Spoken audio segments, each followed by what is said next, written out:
going on in terms of the United States' relationship to Nicaragua, of course, has nothing to do with Nicaragua. The nature of the conflict that now exists is based on the fact that for the last 150 years or so, the United States government, in its wisdom, has decided that Latin America should be a colony of the United States government, and that countries which attempt to stand up and do things for their own people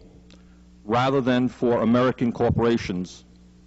are not to be tolerated. What's going on in Nicaragua today, it's not important to get into all the details of whether the Sandinistas are right or wrong on this issue.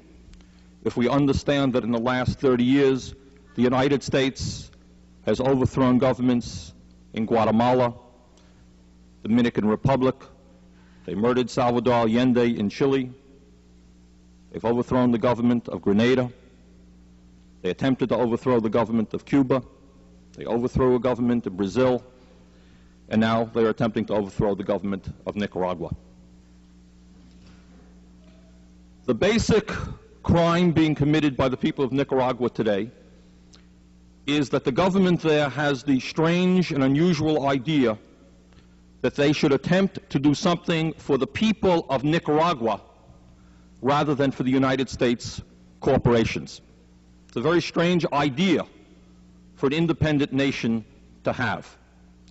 And if the history of the United States' relationship to Latin America for the last 50 years, which is Somoza, yes, Ortega, no, Batista, yes, Castro, no,